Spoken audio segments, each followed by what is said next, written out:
Semua tahu batu bara? Tahu, belum pernah lihat nggak apa-apa, tapi tahu batu bara kan? Tahu. Tempat batu baranya itu jauh, Kalimantan sana banyaknya. Ada batu bara. Pernah dengar permata? Pernah? Pernah lihat? Nggak apa-apa, insya Allah punya suatu saat ya. Sekarang belum punya nggak apa-apa, nanti insya Allah nanti punya. Ada batu bara, ada permata. Itu dari semua para santri di tempat yang di situ ada tambang permata, biasanya ada tambang batu bara. Sebaliknya, kalau ada tambang batu bara di tempat itu biasanya ada permata. Kenapa? Karena materinya sama, unsurnya sama. Materinya yang jadi batu bara dan jadi permata.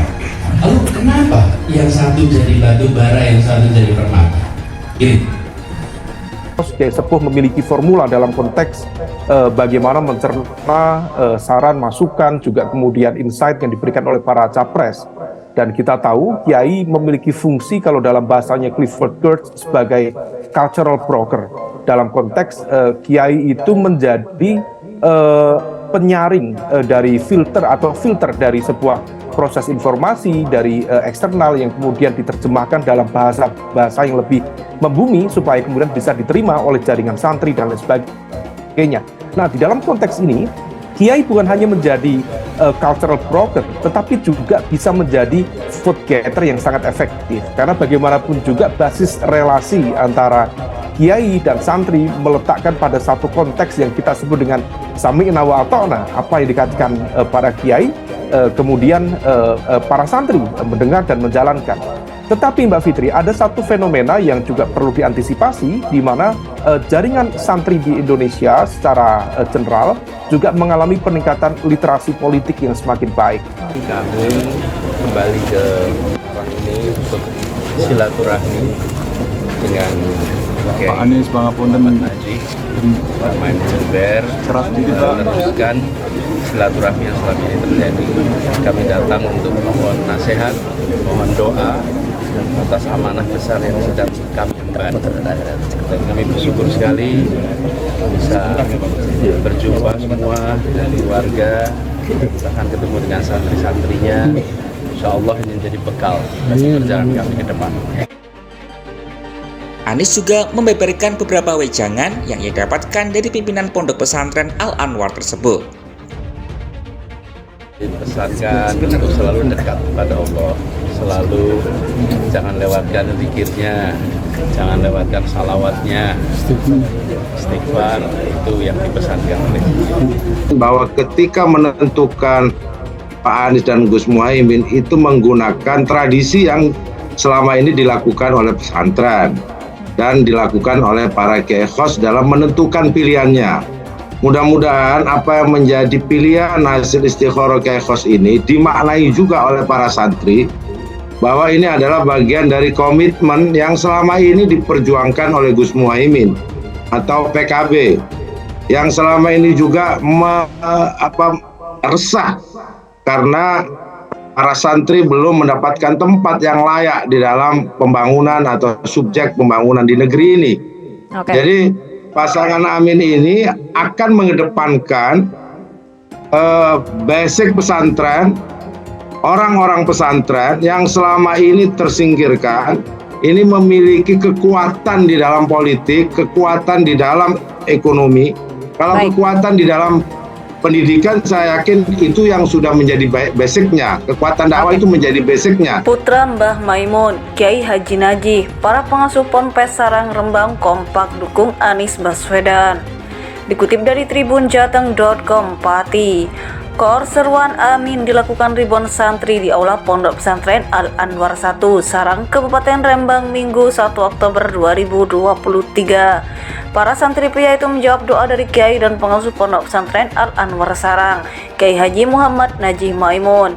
Gus Najih yang merupakan putra dari mendiang Kiai Haji Maimun Zubair mendoakan agar Anies Baswedan bisa terpilih menjadi Presiden Republik Indonesia dalam pemilu 2024 mendatang. Doa itu dia ucapkan dalam kunjungan bakal calon presiden baca pres Anies Baswedan ke Sarang. Pak Anies sudah pernah sowan Mbah Mun. Berkat sowan itu beberapa tahun setelahnya menjadi Gubernur DKI Jakarta. Insya Allah ini berkah di Pondok Al Anwar dan dalam kediaman Mbah Mun. Berkahnya nanti bisa jadi presiden, ujar Gus Naji yang disambut teriakan amin para santri. Kiai Naji mengucap hamdalah, dia bersyukur karena sejumlah anggota keluarganya juga ikut menyambut kedatangan Anies. Alhamdulillah saya bersyukur, di sini ada keluarga saya, ada Gus Abdur Rauf Maimun, adik saya, kemudian ada Kiai Wafi, Ahmad Wafi Maimun yang mestinya saya suruh sambutan. Beliau Kiai Wafi sudah lama mendukung Pak Anies, buzzernya Anies itu, ungkap dia.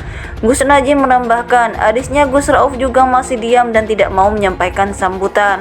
Tapi insya Allah satu baris ini keluarga pengasuh pondok yang duduk di baris depan dalam hatinya mendukung, ucap dia. Gus Naji menambahkan Gus Rauf merupakan menantu dari Kiai Haji Imam Mahrus Lirboyo. Karena itu dia menambahkan insya Allah keluarga pesantren Lirboyo ikut terkait juga untuk mendukung Anies. Di sini ada juga Kiai Ahfaz Faisal bin Abdul Hamid yang adalah misanan, keluarga satu kakek atau nenek saya dari ibu.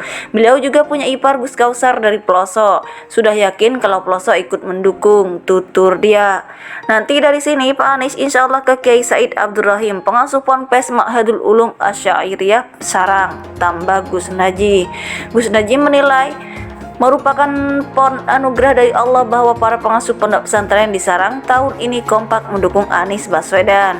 Sarang tahun ini secara umum pengasuh-pengasuhnya guyup, insya Allah mendukung Pak Anies. Allahumma amin. Tinggal santri dan masyarakatnya, tandas dia.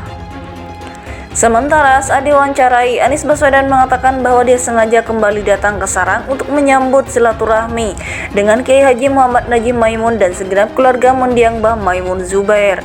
Selain itu, dia juga memohon nasihat dan doa atas amanah besar yang sedang dia emban sebagai bacawa pres. Saya bersyukur bisa berjumpa semua keluarga, bahkan bertemu para santri. Insya Allah jadi bekal untuk perjalanan kami ke depan. Saya dipesankan untuk selalu dekat kepada Allah. Jangan lewatkan zikir, jangan lewatkan sholawat, juga istighfar, tanda Anies. Untuk diketahui, Anies tiba di kompleks PP Al Anwar Sarang pada pukul 15.15 waktu Indonesia Barat. Dia disambut dengan lantunan sholawat Thor al-Badru alaina dari para santri yang berbaris di sepanjang jalan. Usai menyampaikan sekelumit pidato di hadapan para santri dan menyambangi kediaman keluarga Mbah Mun, Anies mengunjungi pondok pesantren Ma'hadul Ulum Asyairiyah Mus Sarang. Namun kunjungan ke Mus hanya berlangsung sekitar 5 menit sebelum Anies meninggalkan Sarang dan melanjutkan perjalanan.